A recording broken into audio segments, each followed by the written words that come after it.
Network সমস্যা নিয়ে উত্তেজিত হয়ে মুখছড়ি পঞ্চায়েতের জনগণের পথ অবরোধ। দীর্ঘদিন যাবৎ করবুক এলাকায় মুখছড়ি পঞ্চায়েতে নেটওয়ার্ক পরিষেবা বেহাল। সেই জন্য এলাকার জনগণ বাধ্য হয়ে সকাল 7টা থেকে 3টে পর্যন্ত মন্দির ঘাট থেকে যতনবাড়ি পথ অবরোধ চলতে থাকে। কিন্তু মন্ত্রী ও বিধায়ক বাবুদের নজর থাকার সত্ত্বেও আজ পর্যন্ত নেটওয়ার্ক সমস্যায় মুখছড়ি এলাকায় জনগণ। আর একটি মাত্র বিএসএনএল নেটওয়ার্ক পরিষেবা রয়েছে। সেই বিএসএনএল নেটওয়ার্ক মুখছড়ি অর্থাৎ মন্দির ঘাটে দীর্ঘ 10 থেকে 12 বছর আগে বসানো হয়েছে, কিন্তু আজ পর্যন্ত একদিনও সঠিকভাবে পরিষেবা পায়নি।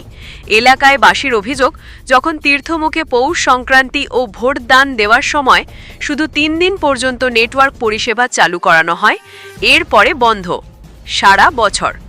যদি বিভিন্ন জায়গা থেকে ট্যুরিজম দল নারিকেল বাগানে যেতে হয়, তাহলে তীর্থমুখ ও মন্দিরঘাট আসলে মোবাইল অকেজো হয়ে পড়ে। এর জন্য এলাকায় বাসীর অভিযোগ, প্রয়োজনীয় বিষয় নিয়ে হলে কারোর সঙ্গে যোগাযোগ করতে পারছে না, কারণ নেটওয়ার্ক বিচ্ছিন্ন থাকায়। যদি কোনো অসুস্থ হলেও জরুরি অবস্থায় নেটওয়ার্ক পরিষেবা নেই, সেই জন্য পথ অবরোধ করেন। যখন পথ অবরোধ করার কথা শুনে তখন করবুক ডিসিএম ফুলরুন চাকমা শুতে যায় সমাধান করার জন্য। তখন সমাধান করতে না পেরে আগরতলায় বিএসএনএল অফিসের কর্তৃপক্ষ সঙ্গে ডিসিএম ফুলরুন চাকমা অনেক কষ্টে যোগাযোগ করে আশ্বাস পায় বিএসএনএল কর্তৃপক্ষ থেকে মন্দির ঘটে নেটওয়ার্ক ঠিক হতে 2 থেকে 3 মাসে লাগবে। সেই কথা শুনে তখন পথ অবরোধকারীরা উত্তেজিত হয়। এরপর নিয়ন্ত্রণে আনার জন্য ডিসিএম নিজে দায়িত্ব নিয়ে 1 সপ্তাহ মধ্যে সমাধান করার আশ্বাস দেন। সেই আশ্বাস পেয়ে পথ অবরোধকারীরা অবরোধে তুলানো নেন 8 ঘন্টা পর। কিন্তু এখন একটি প্রশ্ন উঠে আসছে, ত্রিপুরার মধ্যে অন্যতম পর্যটন হলে তীর্থমুখ, ঐতিহাসিক থেকে চলিত এবং তীর্থস্থান।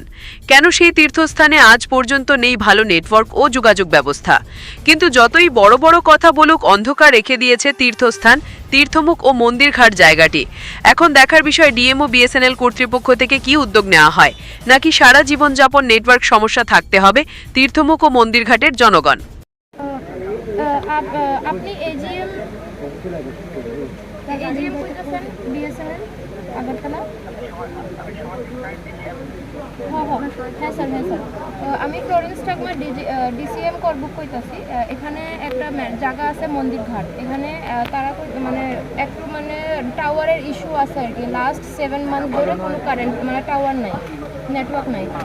তো তারা রাস্তা ব্লক করছে অ্যান্ড দে আর ডিমান্ডিং যে আপনারা একটা টাইম দেন কবের মধ্যে এই ইস্যুটা সলভ করবেন, নাহলে তারা। হ্যাঁ, এখানে অ্যাকচুয়ালি টাওয়ারের ইস্যু আছে। কি শুনছেন? হ্যালো, হ্যাঁ, রাস্তা ব্লক করছে মন্দির ঘাট। তো ওই টাওয়ার ইস্যু আর কি। 7 মান্থ ধরে কোনো টাওয়ার নাই। তো তারা চাইতেছে একটা টাইম দিতেন আপনারা, কবের মধ্যে ইস্যুটা সলভ হইব। আমরা আশ্বাস দিয়েছে 3 মাস পরে আমরা যে ইন্টারনেট নেটওয়ার্ক এটি চালু করে দেওয়া হবে বলে আমরা এলাকার লোকেরা এটি কেউ রাজি না হবে, অটোমেটিক চলতে থাকে। যতদিন সলিউশন না হওয়ার পর্যন্ত এটি বন্ধ থাকে।